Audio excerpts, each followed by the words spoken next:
All right, here we go. Hey, ladies. Hi. Hey. Oh, it's Katie. Woo-hoo-hoo. Katie, wave hi to the camera, Katie.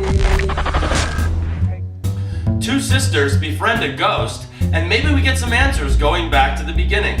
Hello there, everyone, and welcome again to RealScreenReviews.com. I am movie critic Nick Iacobucci, and our next movie review is Paranormal Activity 3. Before I even get to that, I'd like to thank every subscriber, new and old, for helping Real Screen Reviews reach 1,000 subscribers. We accomplished that goal just a few days ago, and once again, a very big thank you to all of our supporters. Now, Paranormal Activity 3 is a horror thriller that opened in wide release on Friday, October 21st, 2011, and it stars Katie Featherston, Sprague Graydon, and Lauren Bittner. This third installment of the popular Paranormal Activity films comes to us from the directing team of Henry Joost and Ariel Schulman, the directors of last year's independent Catfish. This time out, they venture into a new genre as well as a step up from independent feature to Hollywood franchise. This third part once again tries to connect the dots by weaving a story that is completely related to the first two chapters. We see Katie as a younger girl this time around, and she is also accompanied by her even younger sister. You learn that Katie has been in contact with the other side since she has been an adolescent, and as usual, they are not very nice. As the tale plays out, Christy and Katie will do everything they can just to survive, and by God, they will have to live through many paranormal activity scares along the way.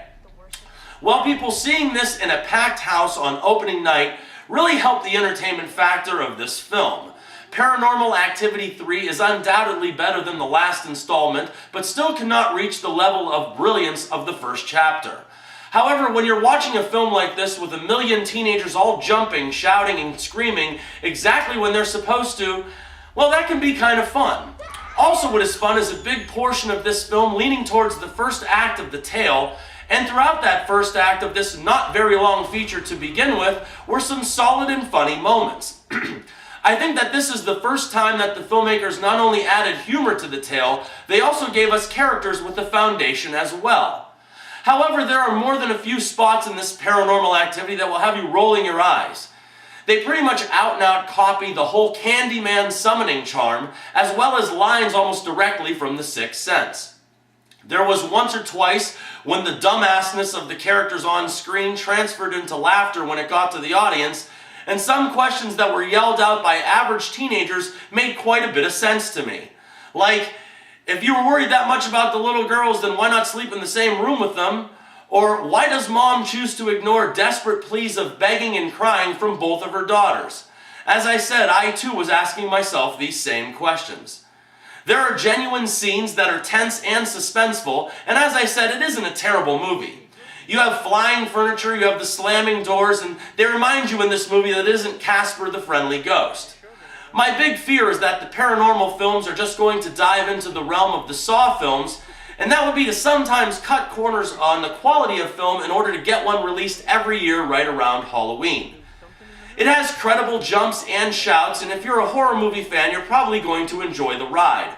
On the other hand, if you thought they exhausted all of their resources the last time, then you're not going to feel any better about this newest rendition.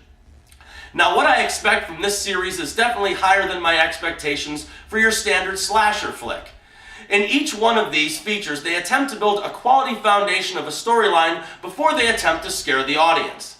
These films usually end with something smart and above the norm, and this newest one is no different. In the end, there's a very nice reveal, but I wish that they could have explored that plot line somewhere along the way. They revisit this formula of frights and scares, and though not completely ineffective, how many times can you go to the proverbial well before it runs dry? I just wish that they could have gotten more of a story out of it.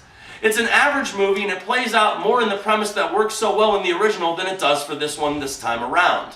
At only 81 minutes, it actually felt longer than that to me when I was leaving the theater.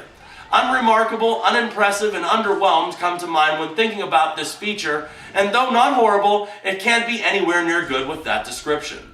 Paranormal Activity 3 is a decent thriller and a decent movie, and because of that, I'll give it a decent recommendation. I'll say that this one's right down the middle at 2 stars out of 4, or loosely translated into, And remember, people, I'm not always right, but only when it comes to the movies, and thank you for your attention.